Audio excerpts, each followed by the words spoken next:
You wake up tired, reach for coffee, and wonder why your afternoon still collapses. The problem is not one missing hack. It is a morning with no clear sequence. Here are 9 small experiments, ranked by evidence, effort, and how they fit real life. The payoff: choose one strong anchor, one optional support, and skip what does not suit you. Number 1. Morning light. Light is the strongest daily time cue for the human circadian system.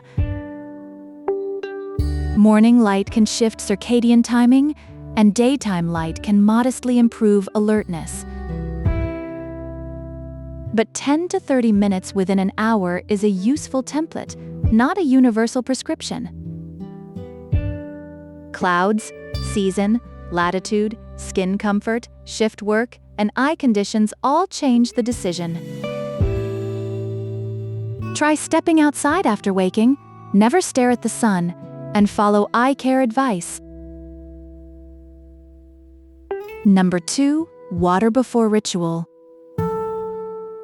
You lose some water overnight, so drinking when thirsty in the morning is reasonable. Research links meaningful dehydration with worse mood or thinking, but results vary by context.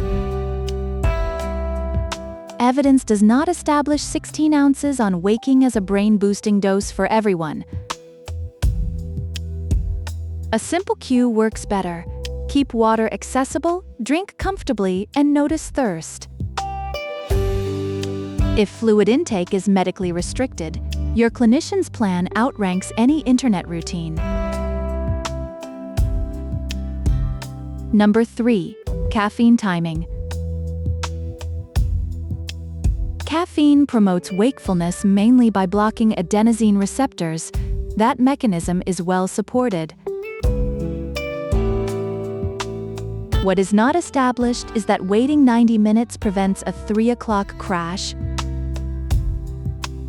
Your sleep, dose, tolerance, breakfast, and withdrawal can all shape how coffee feels. So test timing honestly. Same cup, several mornings, and record energy plus bedtime.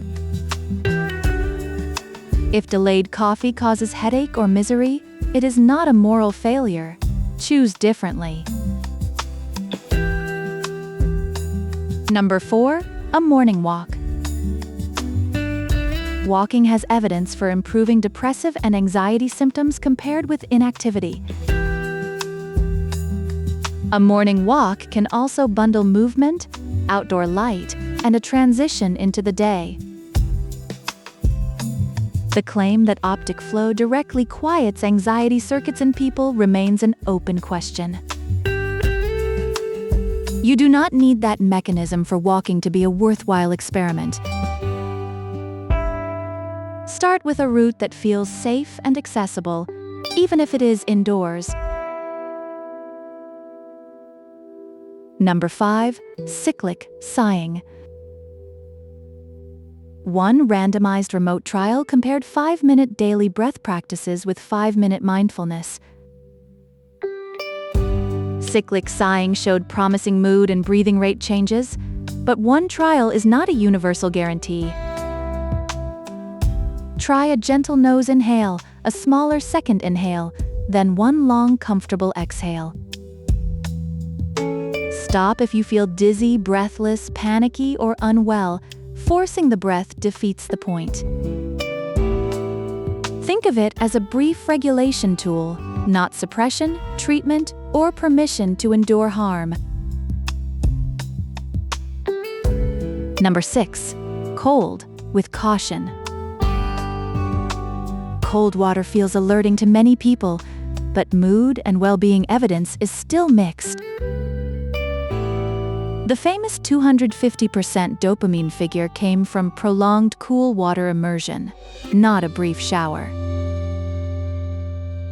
That study cannot promise a massive, hours-long mood boost from 1 to 3 shower minutes.